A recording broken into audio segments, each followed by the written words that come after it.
Project Interventions, Outputs and Activities, Section 224. Here is where you are. And these are the lecture's objectives: to identify entry points in the theory of change for interventions, to reflect on criteria to select these interventions, and explore assumptions, risks, and key questions related to these interventions. Understand how to insert interventions and the outputs in the theory of change diagram. Not every outcome in the theory of change requires an intervention. Some outcomes are actionable, others are simply the result of the chain of outcomes that comes before them. In the example, interventions are needed to set the wheels of change in motion and achieve the outcomes. The outcomes: increased adoption of conservation agricultural techniques and increased drainage maintenance. However, the next outcome in the pathway of change, reduced degradation of agricultural lands, requires no intervention, no direct intervention from the project. The two outcomes before, leading to it, are what set the wheels of change in motion. These are the project entry points. If these outcomes are achieved, and evidence points to no other main causes of agricultural land degradation, then our theory states that reduced degradation of agricultural lands will also be realized. At this stage, actionable outcomes or entry points are typically at the lowest level, at the bottom of the pathway of change, the outcomes that have no preconditions. These are those that you can select as entry points to input the project intervention. Here another example where you can easily find out which outcomes this will be, where you could then connect your project intervention. This will be gender equitable access and entrepreneurial and technical training increased, so you would need an intervention that allows this to unfold, to be realized here. Improved access to credit or gender equitable access to qualified inputs and extension services is increased. And what do we need for that to realize? That will be then project interventions. The same thing with this example. The actionable outcome is the remote off-grid area is supplied with electricity. And how can this happen? This can happen only if the project intervention provides renewable energy system implemented by the project. And for that, you will then need to suggest and design several work packages with activities that would allow to implement this renewable energy system. So once all options for different types of interventions, or in this case here, different types of renewable energy systems, you could have more than one system that candidates for this intervention. Once you have elaborated, once you have screened all the possible options of different off-grid energy systems for that particular example, the next step is to examine and eventually select one of those that the project will implement. The selection process can be as simple as arriving at a group consensus or as complicated as applying decision tools to make this choice. But regardless of how a team ultimately arrives at selecting an intervention, it is critical to, in a participatory way with stakeholders, develop criteria on which to base your decisions as a project which is acting there in that region with the help of the stakeholders. You should identify together with people any risks associated with intervention. The do no harm approach is very important at this stage. Ask critical questions. What else do we need to know? What is already in place? List all the assumptions about the connections between activities that you need to have in place for producing the outputs that then will deliver the outcomes. Look at all these connections. Are they expected to work out? Are they expected to generate what you are expecting?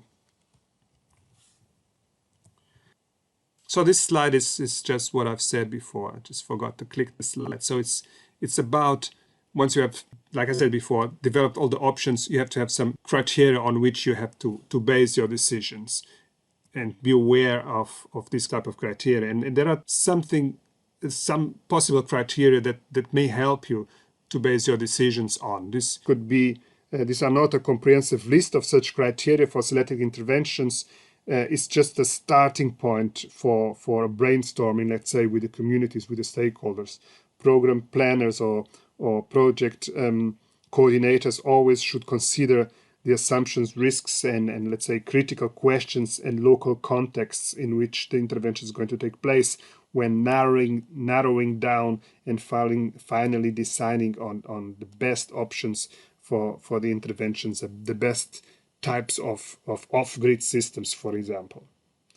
Ask the participants, of course, always in participatory forums if they think of any other criteria that they may use for selecting then the respective intervention.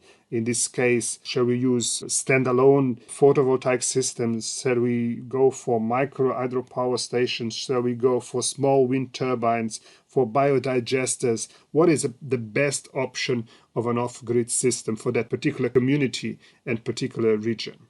What we mean by critical questions? Critical questions are those that one can and must answer during the design of a project to determine the appropriateness of our actions the best we can. The most important ones right at the beginning is if they fit with the government's current overall development strategy for that particular region, so that you are in line with the governmental strategies regarding, let's say, off-grid energy systems, for instance. Or how do they fit with your donor strategies or with your development agency strategy? Are this program in line with all those key strategies that you have to obey? So this would be the first type of critical questions you should ask. Take a closer look at the possible potential risks related to the interventions. For example, what may happen if your assumptions do not hold? Risks additionally include external conditions that have some probability of negatively affecting the link between the interventions and the outcome. Risks also could include unintended consequences that result from program interventions. Things like the efforts to improve gender equality may result in increased domestic violence, for example, when men feel that they are somehow hurt in their role as family chiefs or family main persons in the household.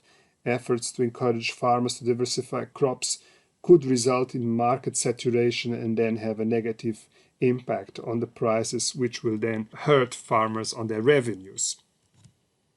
The interventions or outputs, they also need assumptions or rationales related to them. What are the factors outside the project's influence that are necessary to achieve the outcome, the immediate outcome after the intervention? Will these conditions remain in place or not? What makes you confident that if you implement the intervention that you are aiming, that your output will unfold, will in fact be achieved? So these are questions that also need to be thought when you are suggesting your interventions. The other important thing now, when imagined you have now selected your interventions, now you would need to identify these interventions, these intervention outputs in your theory of change graphic. You select the most appropriate outputs for the intervention. For example, if we decide that the most efficient way to improve the health and nutritional knowledge of healthcare staff is by offering them training, different types of training, let's say here 3 types of training: growth monitoring and promotion, community-based management, increased management of childhood illness, then the output of this, the aggregated output of these trainings, would be community clinic staff trained in GMP, CMM, and IMCI. So this would be then the way to formulate this output correctly. The next step will be then to insert this output into the theory of change diagram.